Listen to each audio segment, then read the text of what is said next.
everyone, welcome to Jules Journals. I am Jules. This is going to be my 2024 favorite books of the year.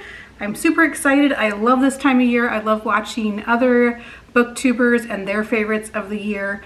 So I think I have about 10, and these are in no particular order except for my absolute favorite book of the year. So I will just get started right away. And the first one I just talked about in a recent video, because I just finished it, is Persepolis by Marjane Satrapi. Off to a good start. And this one is a graphic novel, and it takes place in Iran in the late 70s, early 80s. This author is, she grew up there, and she's about 10 years old in 1979. It is about the revolution there and the history, and it's a very hard read as far as subject matter, and there's some disturbing things and there's some traumatic things, so definitely trigger warnings for that. Make sure you're in a good headspace when you read this. But if you're curious about that part of history or Iran, I highly recommend this. It's a good way to learn the story or to learn the history, and the drawings in here are fantastic. So I really did like this. I believe this is part of a duology, so I need to get the second book. I think at one time they had it all in one, but this is definitely a favorite of the year. I just finished this today and I love it. Another favorite of the year is The 40 Rules of Love by Elif Shafak.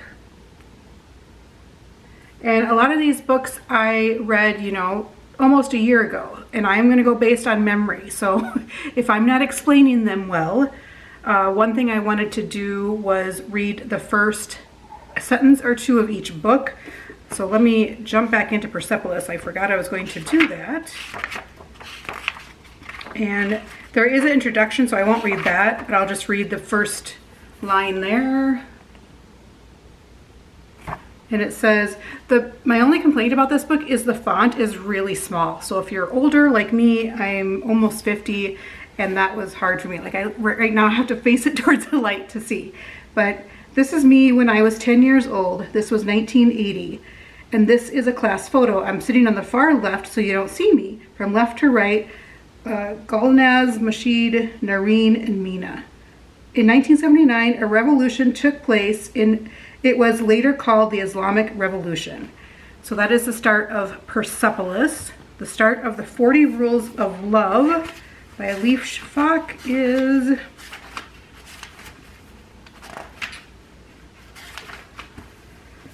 it says, Ella, Northampton, May 17th, 2008. Birds were singing outside her kitchen window on that balmy day in spring.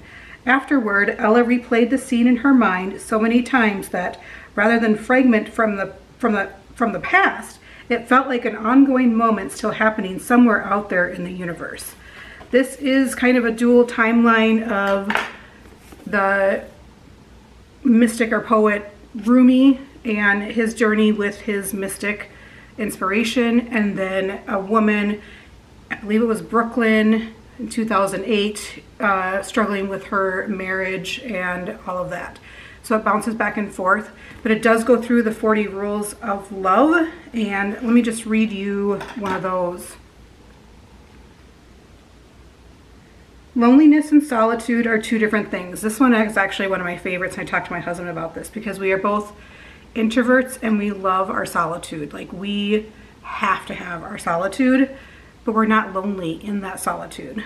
Loneliness and solitude are two different things. When you are lonely, it's easy to delude yourself into believing that you are on the right path. Solitude is better for us, as it means being alone without feeling lonely. But eventually, it is best to find a person, the person who will be your mirror. Remember, only in another person's heart can you truly see yourself and the presence of God within you. And I loved it. I definitely want to read more Elif Shafak books. I am not a religious person at all, but I really enjoyed that book. All right, here's another graphic novel. I think I have 3 graphic novels on my favorites of 2024. And if I would have read the second one in this, I'm sure it would have been on here as well. Garlic and the Vampire by Bree Paulson. So cute, and it's color. I love a colored graphic novel. This is about a little garlic character and him and his like carrot friend, and it's all vegetables and garden type characters. They discover there might be a vampire, and so who do they want to send? Well, of course they want to send Garlic because he is already protected. It's so cute, it's so good, and I don't want to give you the spoiler because there is a little spoiler on how the vampire actually is, but it's so nice and lovely and refreshing. Loved it, loved it, loved it.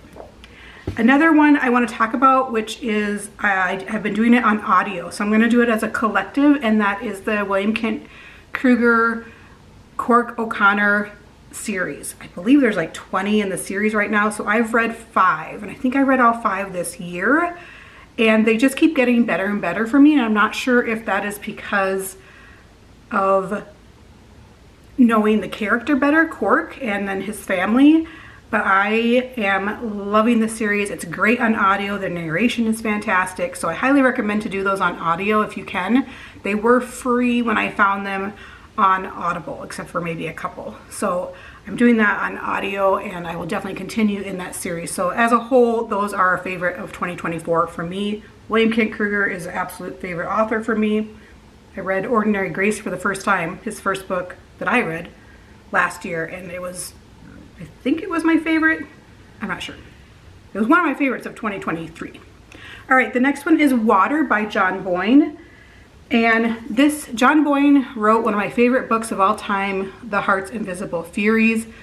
And so I love reading John Boyne books. And these are very small, like novellas.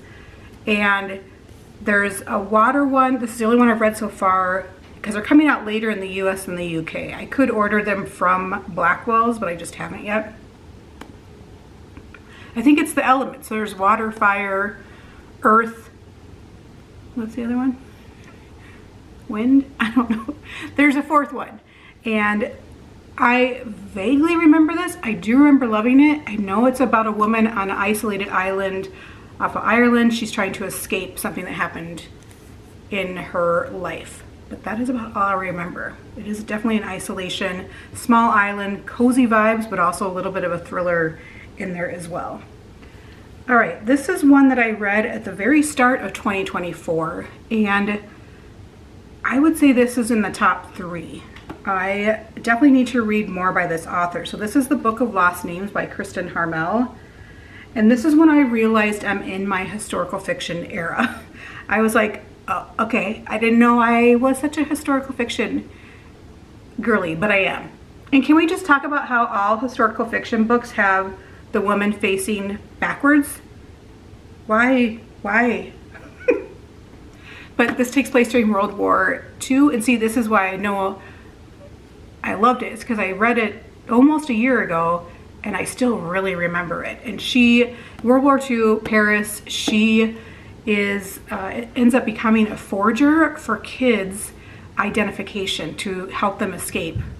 And it is very moving, hard, another hard read. I do like the hard reads and the emotional reads. That is definitely something I enjoy, but I really like this. I need to read more by this author. It kind of was a page turner and kept me going. The font is great. It is well in my font size that I can read. Highly recommend that. This one is another, I'm reaching down to my pile. My pile's getting shorter, so I'm just getting shorter as I go along here. But as you can see, I tagged a lot in this. And this is James by Percival Everett. If you haven't heard about this book, you're living under a rock. And this is best book of the year for Barnes & Noble. It won the National Book Award, I think, just won. So this is a retelling of Huckleberry Finn from Jim's perspective. And there are some plot twists in here that don't happen in Huckleberry Finn. I really, really like this and definitely want to read more by Percival Everett. My husband just read one of his other books, Something Blue. He enjoyed it, not as much as this, but he did enjoy it. And it just gives you a different perspective of the enslaved and what they were thinking at the time. So I really liked it, and I definitely want to read more by Percival Everett. Do you need to read Huckleberry Finn first? I don't think so. I did, Huckleberry Finn is kind of hard to read because of the language, which I know Mark Twain did that on purpose. Like that, there was a reason for the way he used the language that he did. But I don't think you need to read it first. It's not, I liked this better. But Huckleberry Finn is one of my favorite, one of my husband's favorite books. So I wanted to do it my due diligence because we did actually buddy read this together so we could talk about it. That's my favorite one here. All right, these next three are probably in my top 5 for sure. So if I had to say top 5, I would say James, Book of Lost Names, these next 3 books. Well, this is gonna be 6.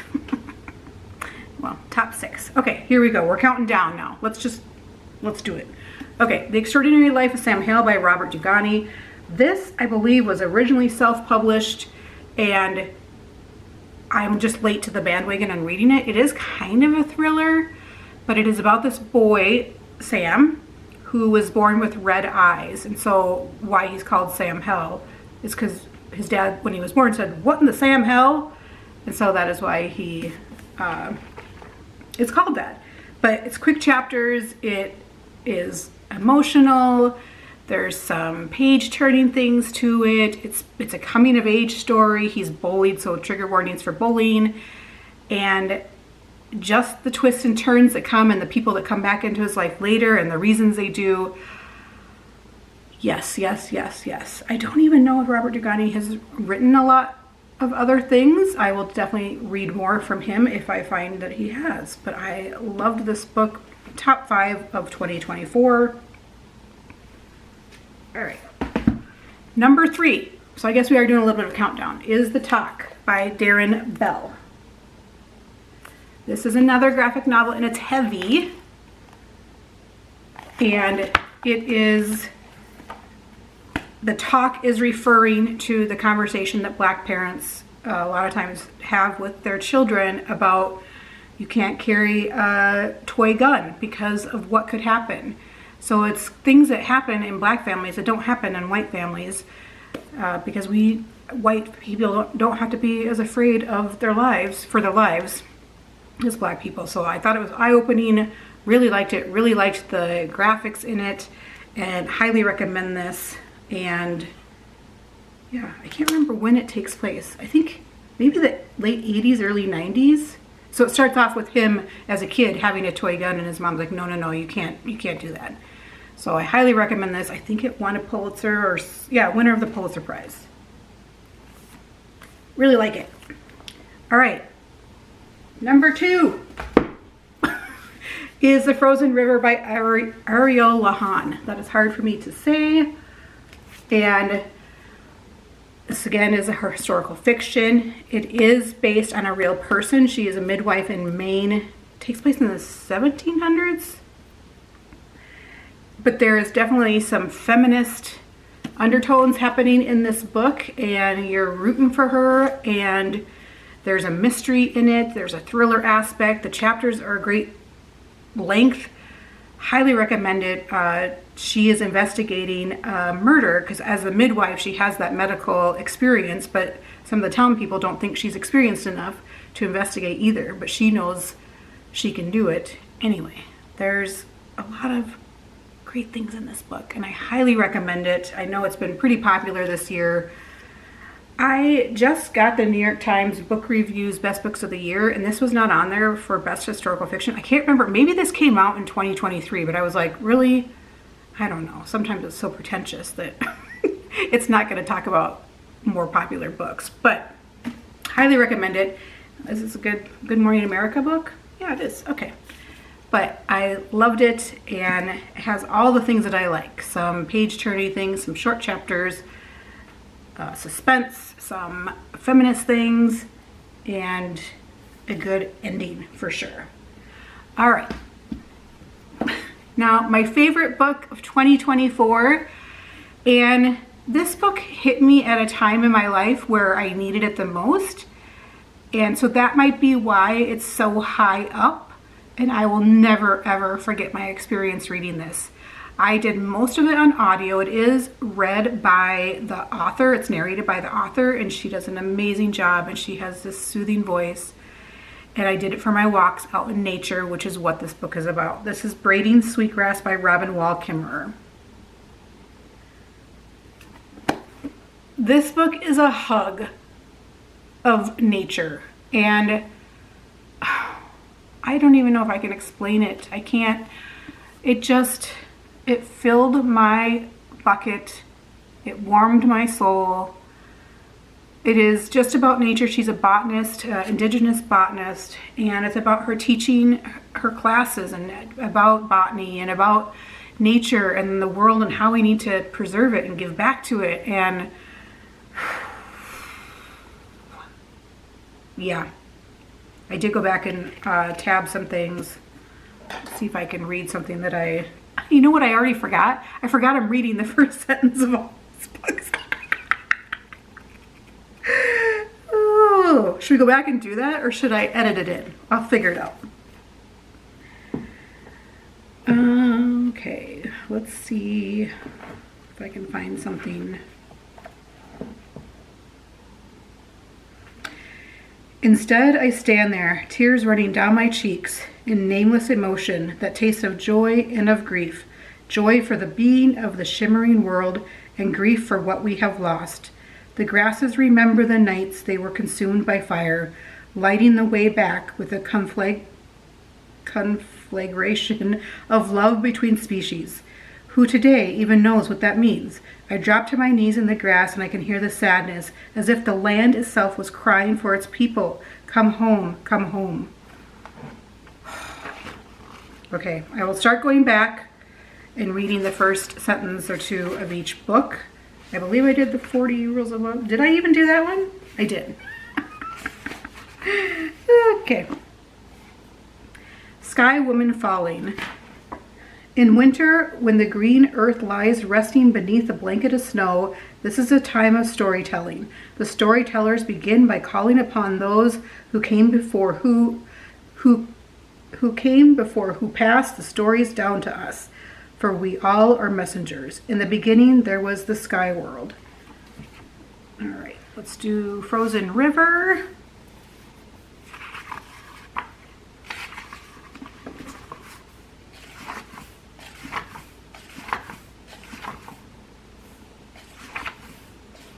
Clark Forge, Thursday, November 26th. You need not fear, I tell Betsy Clark. In all my years attending women in childbirth, I have never lost a mother. The young woman looks at me, eyes wide, sweat beading on her temples, and nods. But I do not think she believes me. They never do. Let's do The Talk by Darren Bell. This is that graphic novel. So this is the page. And it says, Stephen! Or Stephen, question. Los Angeles, 1981. Darren, don't move! I don't. I can't. It's okay. Brandy, one of the older kids, kneels out, stretches her arms, and shows the Doberman her palms. Sniff, sniff. The dog sniffs them, and then they stop snarling. At her urging all the other kids to do the same, they kneel and they outreach their arms. The Extraordinary Life of Sam Hell.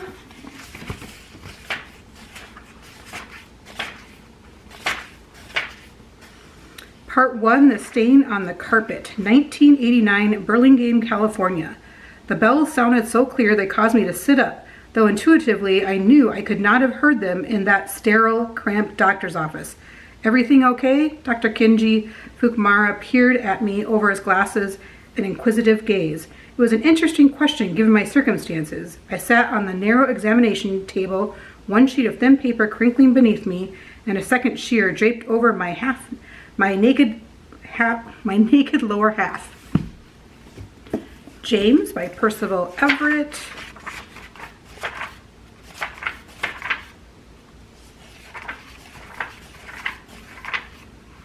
Chapter 1. Those little bastards were hiding out there in the tall grass. The moon was not quite full, but bright, and it was behind them, so I could see them as plain as day, though it was deep night. Lightning bugs flashed against the black canvas. I waited at Miss Watson's kitchen door, rocked a loose step board with my foot, knew she was going to tell me to fix it tomorrow. And the Book of Lost Names.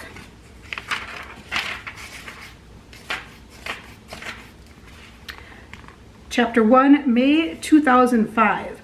It's a Saturday morning and I'm midway through my shift at the Winter Park Public Library when I see it. The book I last laid eyes on more than 6 decades ago. The book I believed had vanished forever. The book that meant everything to me. Water by John Boyne. The first thing I do when I arrive on the island is change my name. I've been Vanessa Carvin for a long time, 28 years, but I was Vanessa Hale for 24 years before that, and there's an unexpected comfort in reclaiming my birthright, which sometimes feels as if it was stolen from me, even though I was complicit in the crime. All right, Garlic and the Vampire, and this is the last one. So there's not much to this one. This is the page. And it says, yawn. I tried to wake you, so it's your fault if you're late today, Carrot. What? No, no, no.